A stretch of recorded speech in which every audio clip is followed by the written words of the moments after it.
watching News 3 Now, live at 4.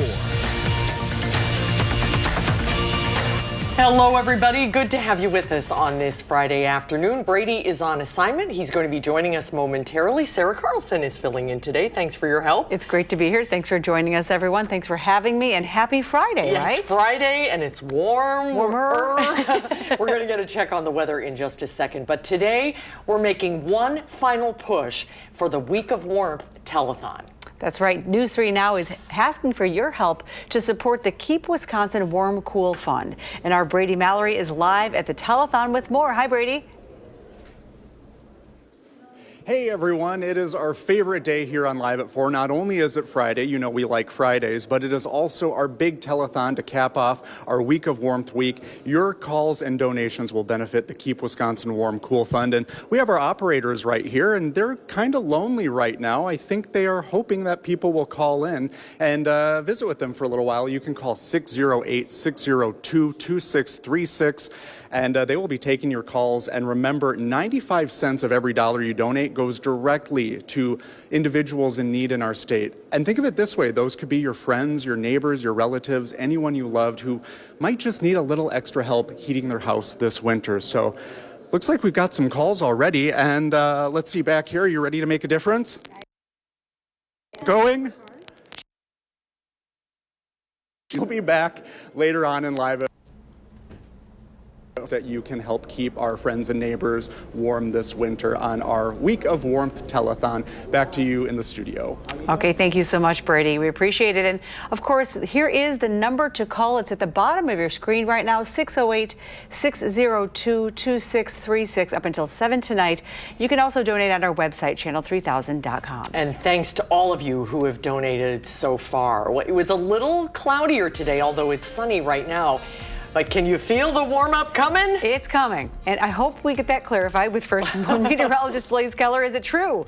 Yes, warmer temperatures there on the way. We are warmer today. We are right around 15 degrees, but a light to breezy northerly wind, keeping it feeling like we're more or less in the single digits. We've got folks walking out on what is likely a very thick layer of ice on Lake Mendota there. Hopefully they are staying safe again, even though we've been underneath cooler temperatures since about the midpoint of January. Continue to use caution when walking out on the lakes, just in case, because no ice is 100% safe. Temperatures hanging right around 15, 16 degrees, not only across southern Wisconsin, but into Dane County as well. But with those northerly winds, even with that sunshine, it does feel like we're in the single digits. A few of us, Juneau, Viroqua, La Crosse, Monroe, we're just slightly below zero. From here on out, those wind chill values aren't looking to be as cold as where they have been over the last few mornings and even into the afternoon. And as we go further into next week, the start of February, temperatures are going to flirt with the upper 20s to low 30s as soon as Wednesday. Temperatures over the weekend, 20 Saturday, mid-20s on Sunday. Plenty of sunshine Saturday. We're looking at southerly winds and some light snow to begin Sunday evening. Carrying on into Monday, we'll track out how much snow we can expect and if that's the only chance for snow in our extended forecast, along with those warming temperatures as well. All right, thank you, Blaze. Right now, lawmakers are coming together to stop scams involving cryptocurrency. Scammers often use cryptocurrency kiosks to scam people, taking thousands of dollars within seconds. Our Tanasia Shaw talked to a local lawmaker about this. And Tanasia, this targets seniors very often. Hi, Susan and Sarah. Yes, it does. Scammers often pose as the government, and they tell the seniors that they need to put their money into a cryptocurrency kiosk. Now, both sides of the aisle are working to make it harder for those scammers. AARP has been educating seniors about these cryptocurrency scam machines. Even though seniors are often targeted, it can happen to anyone. A bipartisan bill would put more restrictions on these transactions by putting a daily limit of $500 per transactions, making receipts mandatory, and requiring an ID for every single transaction. I just think especially since COVID, this has really accelerated. And with the technology, it's only going to be getting even more tough on some of these cases. What we have before us are common sense protections to make sure that folks who have spent decades accumulating a life savings aren't swindled out of them. Yes, and there will be a hearing for this bill next week at the Capitol. In addition to the lawmaker and AARP representative that you just heard for, law enforcement and banks are also expected to support the bill. And of course, I'll have more tonight at 6. We will see you at 6, Tanasia. Thank you. Across the country today, businesses are shutting down in protest of the crackdown on immigration and customs enforcement. And here in Madison, dozens of small businesses chose to join that response. Our Nash Dara has more on the impact today's shutdown has had here. Hi, Nash. Sarah and Susan, the decision to shut down your business for one day may not sound like a big deal, but for small local businesses, losing out on one day's work can be a significant change for overall returns. Throughout Madison, businesses chose to either shut down completely, open and or close early, or donate portions of proceeds to different organizations and response teams protesting ICE, something Matt Trammell, executive director of Madison Central Improvement District, thinks could be a long-term investment.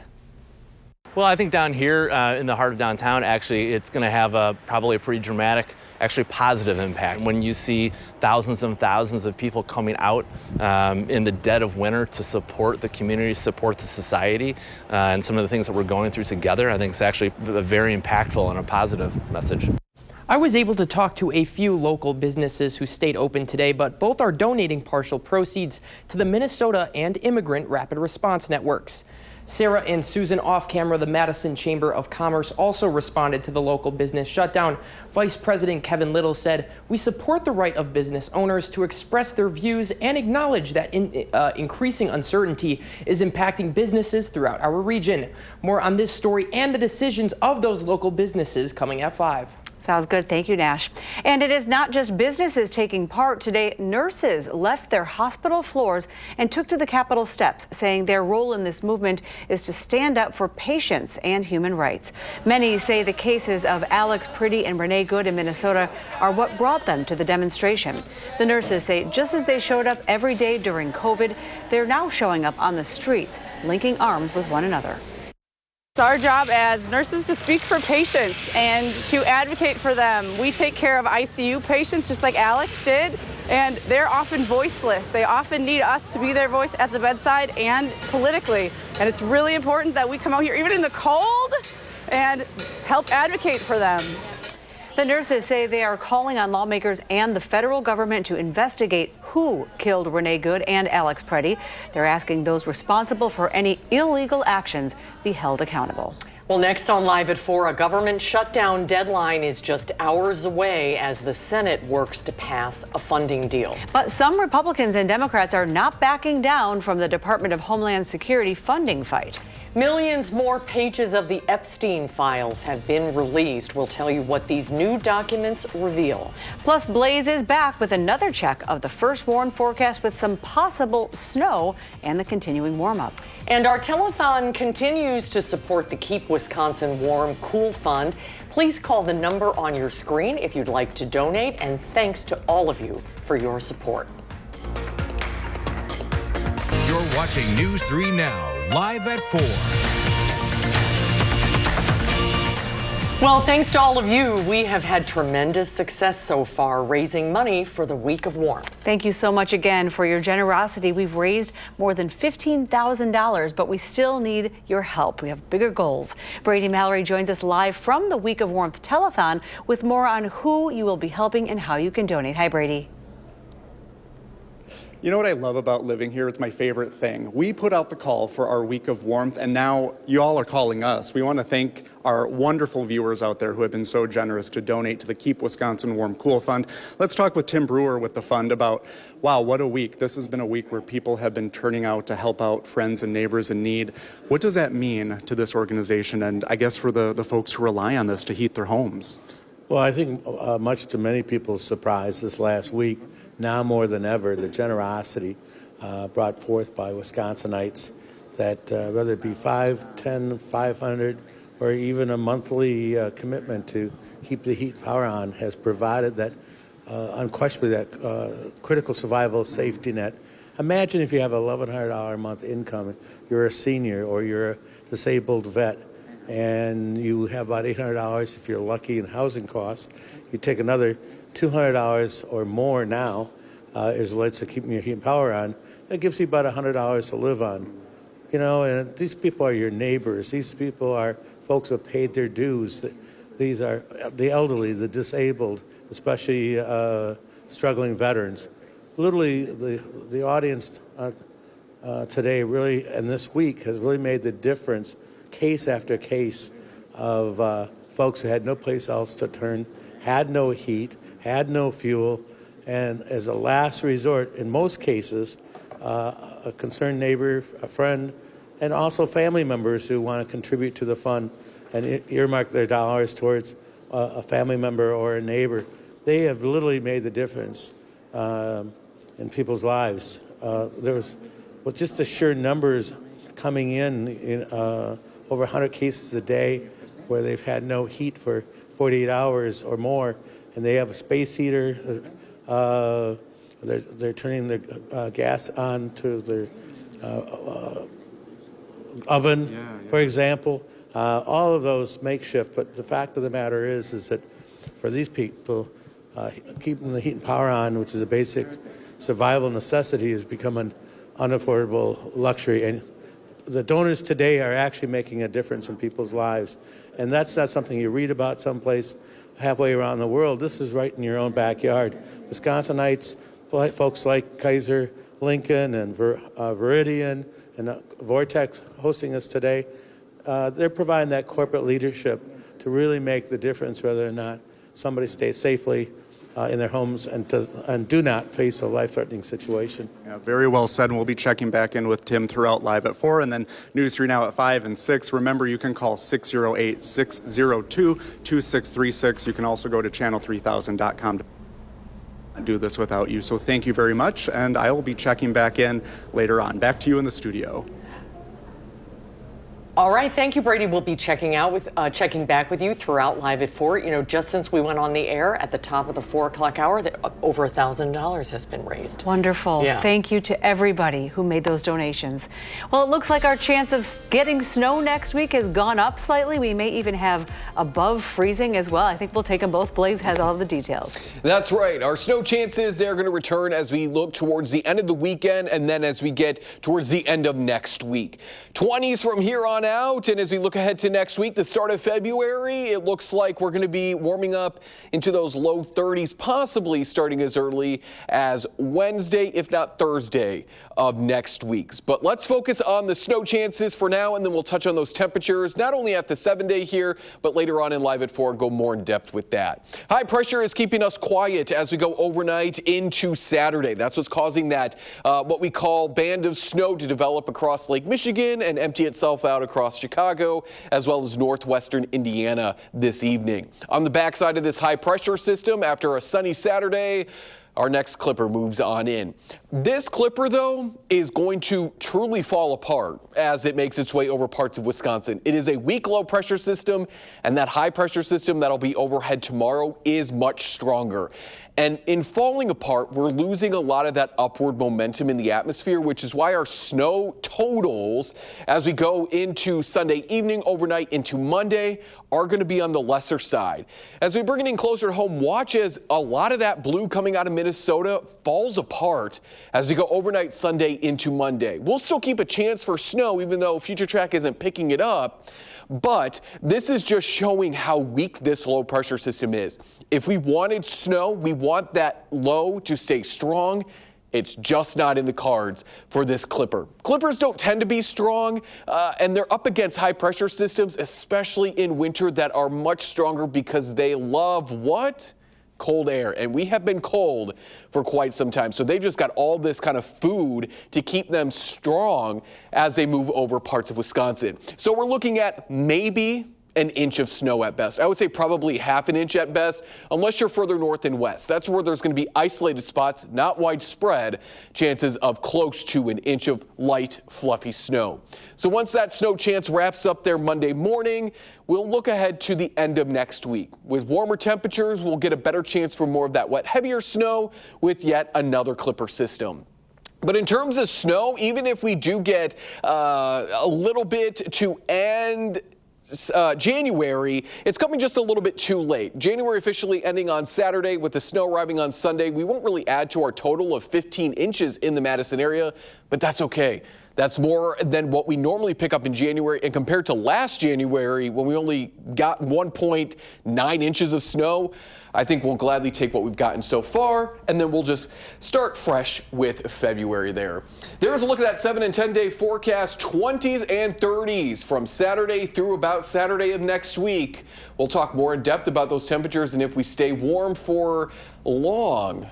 That's coming up later on at Live at 4. That's a little hint that maybe not. Oh, it looks good to be getting back to normal, though. That extended forecast looks a lot better. Thank you. Yeah, thank you, Blaze. Coming up on Live at 4, some of us are feeling a little cabin fever, maybe getting even a little cranky with this cold weather cooped up. Just a little bit. In our Time for Kids segment, local experts weigh in on these winter blues and how to boost the mood in your household. And then a Minnesota man is now in police custody after trying to break Luigi Mangione out of jail. And several million more pages have been released of the Epstein files. More on what those new pages show. You can help a neighbor in need this winter by supporting the Keep Wisconsin Warm Cool Fund. Donating is easy. Just call the number on your screen or visit channel3000.com. We'll be right back. You're watching News 3 Now, live at 4, moving forward. Welcome back, everyone. The numbers on Wall Street today, we're looking at red across the board. The Dow is down 179, the NASDAQ lost 223, and the S&P 500 is nearly 30 points down. Well, a heating or cooling emergency can happen when you least expect it, and other resources, when they fail, it can be devastating. And that's where the nonprofit Keep Wisconsin Warm Cool Fund steps in. We are taking part in this week of warmth that ends today to help people, as many as we can, to keep them warm this winter. Let's check back in with Brady Mallory. He is live in Barneveld at Vortex as our Week of Warmth telethon rolls on. Brady? Oh, you have been keeping our operators busy. You've been talking with them all throughout the show, but why should you have all the fun? I'm going to talk with one of our operators. I've made a new friend today, Steve Johnson, one of our great volunteers here. How's it going so far? Very well. We're having a really good day with everything. All the donations are wonderful. Yeah. You know, what strikes me about this is you are all giving up your time today to do something good for the community. Why is it so important to you to volunteer like this and to take these calls? Well, especially this year with the cold snap that we have, the fact that we're helping Wisconsin families keep heat and power on their home could not be more of a better time for this. And what are some of the callers saying? I'm sure people are calling saying, I want to help out. What are you hearing? Well, a lot of them are thanking us for our time, but honestly, it's back to them, the money that they're putting out there. A lot of senior citizens have been calling and spending their money, so it's been a wonderful response. Yeah. And we're already making a bunch of money so far, and it's going to be put to good use to help people. What's the total that you're seeing? I'm seeing right now we're at about $24,000, which is a wonderful, wonderful thing. Keep donating, though, because we do need all those funds coming in. Yeah. All right, Steve, I'm going to let you get back to work. Maybe I should sweeten the pot for the next caller who calls Steve. I'll give you my chicken and wild rice soup recipe. It's a good recipe, too. All right, Steve, I'll let you get back to work. And coming up, we will tell you how your money can go even further. We have a special little surprise that we want to tell you about. Remember, that number is 608-602-2636. Back to you in the studio, Sarah and Susan. All right, thanks so much, Brady. I want that recipe. Oh, you've had it. Oh, boy. It's great. Okay, caller, get on the phone right now. We have the volunteers and helpers standing by to take your calls for a while now. You can also, though, head to channel3000.com if you prefer to donate there. In new developments, a judge has barred federal prosecutors from seeking the death penalty in the case against Luigi Mangione. And also developing in that case, a Minnesota man is in custody for posing as an FBI agent and trying to free Mangione from jail.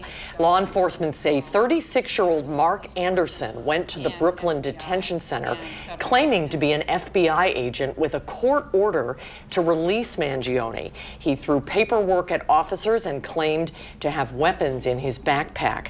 A search found a barbecue fork and a circular steel blade. Mangione is accused of shooting and killing the United Healthcare CEO in 2024 and has pleaded not guilty.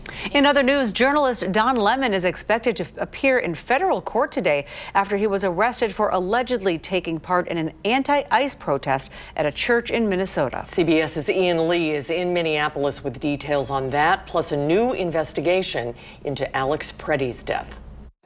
Former CNN anchor Don Lemon was arrested Thursday night in Los Angeles. The Justice Department claims Lemon was part of this protest that disrupted a church service in St. Paul, Minnesota. The now independent journalist has said he was only covering the event. Prosecutors have to show probable cause that there was an actual agreement to interfere with protected rights. Also at the DOJ, Deputy Attorney General Todd Blanche says the Civil Rights Division is investigating the fatal shooting of Alex Preddy. We're looking at everything that would shed light on what happened that day and in the days and weeks leading up to what happened. Friday, demonstrators took part in a nationwide strike protesting the Trump administration's immigration policies. Some stores here in Minneapolis participated last week, but say they're struggling to survive because the presence of ICE is keeping customers away. I already did it once. I cannot afford it another day. This has been my worst nightmare. There are ongoing protests outside the Whipple Federal Building.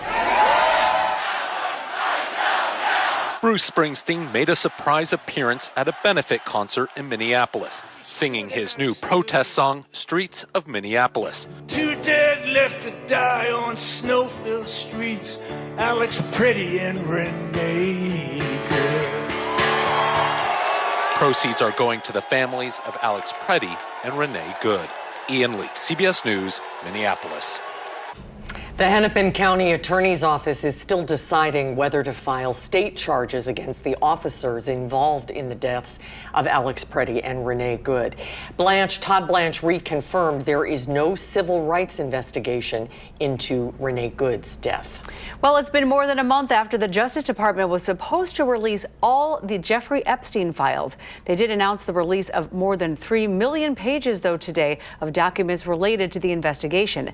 Deputy Attorney General Todd Blanche says this includes more than 2,000 videos and 180,000 images. On Capitol Hill, Democrat Robert Garcia says only about half of the material collected has been released, and he's calling for the names of Epstein's co-conspirators. A bipartisan spending deal to avert a partial government shutdown at midnight tonight is on thin ice, with a standoff over Homeland Security funding holding things up.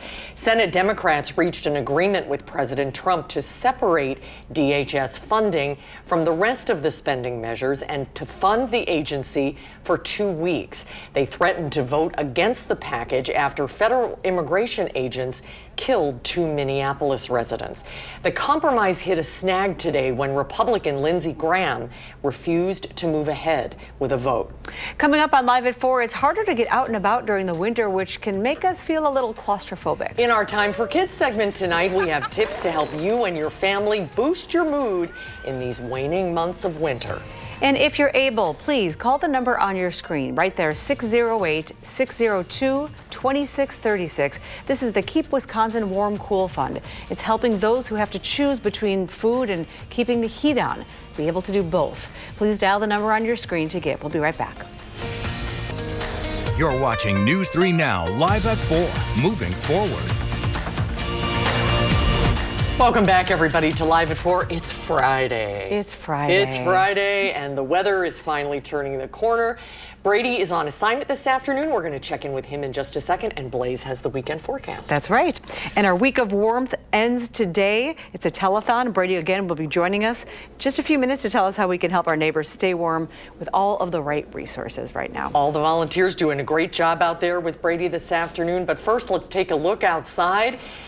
This is State Street. Everybody's still bundled up. It was a little chilly today. It was the wind, I think, that made it feel so cold. But the weather words, staying in the 20s. Blaze is here with a look at the weekend forecast. That feels good, Blaze. Yeah, that's right. We will be in the 20s as we go into not only the weekend, but the rest of the extended forecast. We're taking a live look still at Lake Mendota. We got some folks outside the Union playing hockey, a few folks walking on the ice. Again, if you're going to be out on the ice, just please make sure that you're taking all the necessary precautions. We have been cold, but no ice is 100% safe, and we want to make sure that you are staying safe across southern Wisconsin.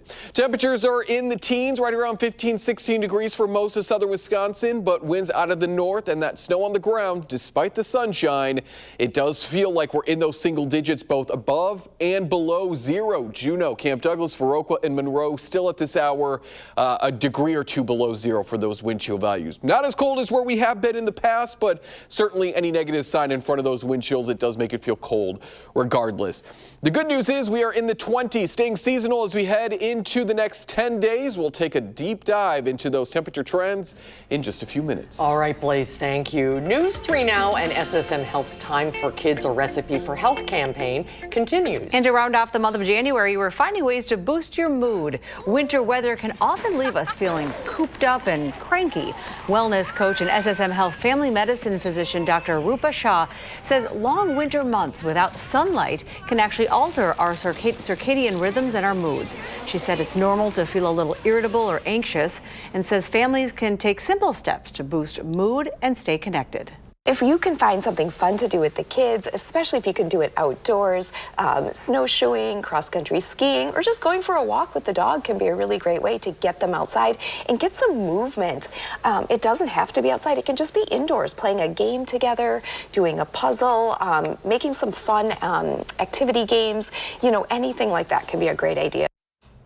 You can also try creating what they call a family mood jar with written reminders of things that help boost everyone's mood, make you laugh maybe. You can find some more tips on our website, channel3000.com, under Time for Kids. Let's check back in with Brady. He's joining us live from the Week of Warmth Telethon. What can you tell us about the telethon so far, Brady? I know it's been a great success so far. Well, I want to give a big shout out to a viewer named Jean. Earlier I made a joke about the next caller. Well, I'll give you my recipe for chicken and wild rice soup. Jean called, wants that recipe. Jean, I'll get that to you. I have your email address.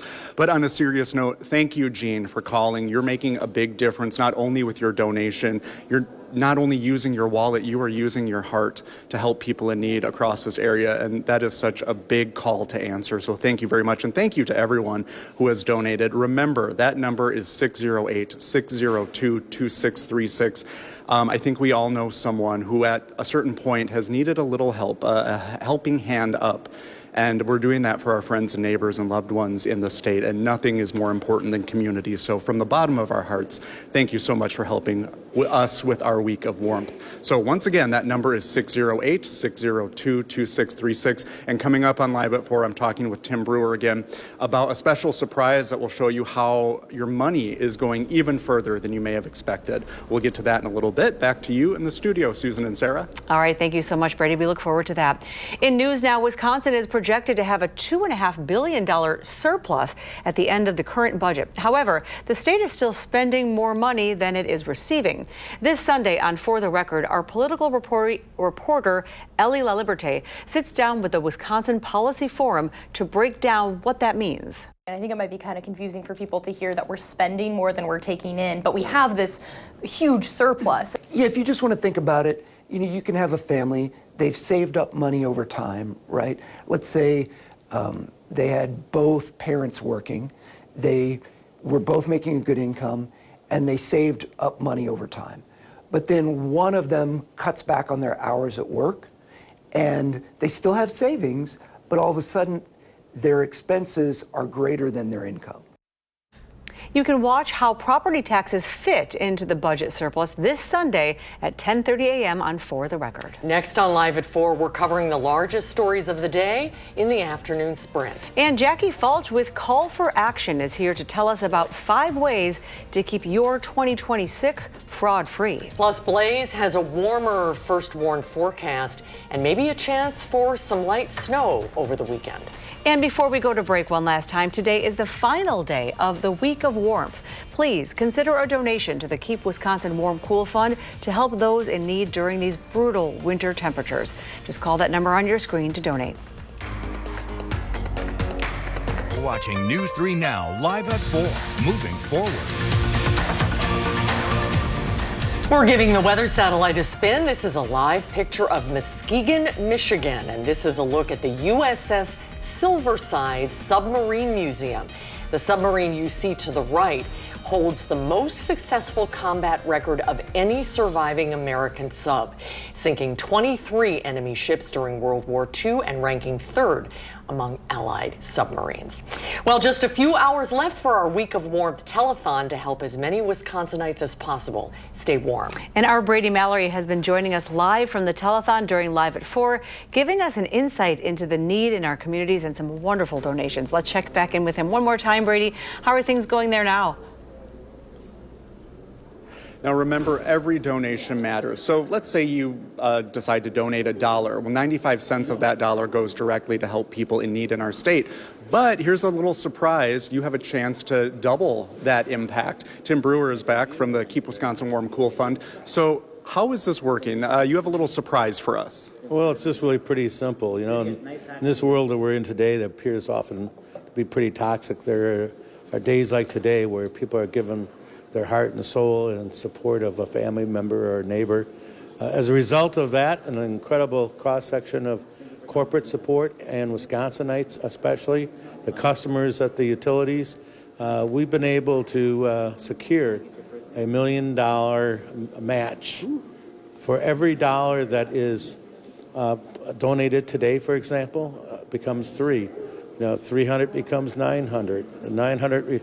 Do the math, you know. So at the end of the day, you know, for every dollar you donate, we're generating, you know, 2 with it, so it becomes 3. Literally over 1,000 households are going to be helped as a direct result of the caring generosity of folks visiting our website and our telethon today and beyond today. We have over 17,000 donors. We have donors in every zip code in Wisconsin we're proud of. We have recipients in terms of services in every zip code. This is clearly the last example, I think, of the old Americana, you know, where 50 or 60 years ago you turned to your neighbors, community, and small business to step forward where government didn't exist or where it was inadequate. So people are really making an incredible difference today.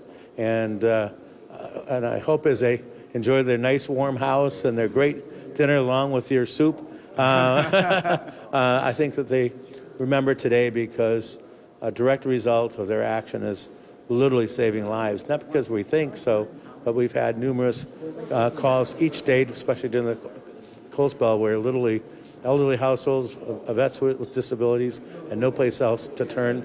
Their furnace didn't operate, their pipes were frozen, and because of the generosity of Wisconsinite, we were able to offset that life-threatening emergency and crisis and put your dollars to work. There's a lot of great causes out there, we understand, but this is one that's you can touch and feel, and you literally make the difference in somebody's life. It's wonderful. Thank you, Tim, and thank you all of you who have donated. You can either go to channel3000.com to donate, or you can call us 608-602-2636 to make a difference for our neighbors in need. Back to you in the studio. Okay, thank you so much, Brady. And again, we're going to show you that unbelievable donation and generosity in our community. You can check it out right there on your screen. One more time, 608-602-2636. And now over to Blaze. Temps in the 20s for the weekend and also maybe some snow. Those are both good things. Blaze? That's right, because Sunday is going to be the start of February. And of course, we need to now restart that accumulating snow for a typical February. And as we kick off the new month, we will end Sunday going into Monday with some light snow, probably looking at less than an inch for most. It is going to be a light, fluffy snow, as this is going to be our next Clipper system. Temperatures are going to range from the low to mid 20s, not only Saturday, but Sunday as well. Southerly winds are going to help bump those temperatures up on Sunday as we become more cloudy ahead of that chance for that light snow beginning later Sunday evening, overnight into the start of Monday. Should wrap up by the morning commute time frame on Monday. But take a look at our temperature trends as we go throughout next week. That first week of February topping out in those upper 20s to low 30s starting Thursday, if not there by Friday. If we get to 29 on Thursday, that will be our first time our daytime high temperature has been above average since January 17th. So it has been quite some time that we have been cooler than average. Over the last 2 weeks, our daily temperature has been cooler than average. But as we look ahead to the next 7 to 10 days, we finally start to see some relief there as we end next week going into the following weekend. But I think it is short-lived. I don't foresee a long-term, like what we've been dealing with in the cooler than average temperature trends. I don't see a long-term warmer than average temperature trend setting in, continuing to see that cooler than average temperature trend maybe lingering through about the middle of February. There's a look at that 7 and 10 day forecast. Snow Sunday night into Monday, and then again next Thursday night into Friday. We'll take what we can get, Blaze. Thank you. Well, anyone can fall victim to an online scam. Scammers are very tricky and intimidating. So don't beat yourself up if you've been victimized by it, and don't be embarrassed to talk about it. That's right. With scams dramatically on the rise, they keep rising. Our Call for Action team has some important reminders. Jackie Fulch is the director of Call for Action. Welcome back. Hi, Jackie. Good to see you. Yeah. Good to see both of you. And so you wanted to talk about asking people, again, don't be embarrassed about it, but to do the research before buying something, because there's so much online shopping. Yeah, there is. And it's the beginning of the year, so set some new resolutions to help yourself out. And the first is research before making online purchases. Before you press that you're going to buy it, is this a company you know and trust? If not, hit pause, look them up. Are there complaints? What are their reviews? What's their return policy? Where are they located? And what's coming up now is, where is the merchandise being shipped from? You don't want an unexpected tariff added onto your purchase. Interesting. Okay. So that's new. Very good points. Yeah. You also say, and this is something we learned when we were kids, don't give money to strangers. Yeah, and now we're doing it all digitally. Yeah, right, that's the problem. It's not the catch. Yeah, so again, do your research. Look at Better Business Bureau and DATCAP to see if there are complaints or problems with companies. And whenever you can, use a credit card to make that purchase, because that gives you some peace of mind. If something happens, your credit card company is the best one that's going to be able to get that money back. Yeah, they can be the best advocate. Yes, file that dispute with them. Right, exactly. And now you're talking too about secure payment methods. What are those? Right, are those? Yeah, that's where the credit card comes in. If someone is asking you to pay with gift cards, with cryptocurrency, wire transfers, that's a big red flag. Walk away from it. And then use that credit card. Another thing that you have to really be diligent about is checking your statements. Yes. Your credit card statements and your bank accounts. If you start to get a little lazy about that, it could be dangerous. Yes, it could. And it's easier to do again in the digital age. They aren't being mailed to us so much that we have that paper to look at. So go online every month to your credit cards, to your bank statements, and look at the transactions. And if something is something you don't know, call them and question it. Yeah, I've been known to look almost every day, I have to admit. Yeah, I'm so smart. Because That's good. I've been scammed a couple of times. It's all it takes. Yeah. Make you more cautious. Yep. Well, thanks to you for all you do, you and the Call for Action volunteers. If you guys need any help, don't hesitate to reach out. You're here every Monday, Wednesday, and Friday. Correct. And you can always submit information online at channel3000.com. Yep, Call for Action. Thanks, Jackie. Yes, Great to see you. Have a good weekend. Thank you for what you do. And still to come at 4, we're covering the largest stories of the day in the afternoon sprint. Also, News 3 Now asking for your help this week to support the Keep Wisconsin Warm Cool Fund, helping our neighbors out during these brutal winter months. The number on your screen, 608-602-2636. We'll be right back. Welcome back, everyone. It is 4:53 and time for the afternoon sprint. UW-Madison campus police have released new videos showing a pair of campus officers putting out a fire over the weekend. The officers put out a small heating unit fire in Nolan Hall Saturday around 5 a.m., saying there is no sense in letting the place burn down and quickly putting it out with an extinguisher. A bipartisan spending deal to avert a partial government shutdown at midnight is on thin ice, with a standoff over Homeland Security funding holding things up. Senate Democrats reached an agreement with President Trump to separate DHS funding from the rest of the spending measures and fund the agency for 2 weeks. 4 people are now facing charges in a Beaver Dam burglary investigation. Investigators say a search of a home in the town of Grafton found a damaged safe, $570,000 in cash, and jewelry believed to be stolen. Authorities also say the group may be linked to other burglaries targeting Asian business owners across Wisconsin and the Midwest. And take a look at our 7 and 10 day forecast. We are expecting some snow this weekend, beginning later Sunday evening, continuing overnight into the morning hours on Monday. Don't expect much, maybe a half an inch at best, and it shouldn't impact your morning commute on Monday after spending the weekend in the 20s. And we'll spend all next week in the 20s as well, with 30s to end next week. Mostly cloudy conditions. It is going to feel nice and warm before we're back into those 20s and teens for the first weekend of the new month. Thank you, Blaze, and thanks to all of you. We have raised $3,000 since Live at 4 started this afternoon. Oh my gosh, thank you everyone. Thank you for your generosity. That's amazing. And the telethon continues until 7 p.m. We'll be right back.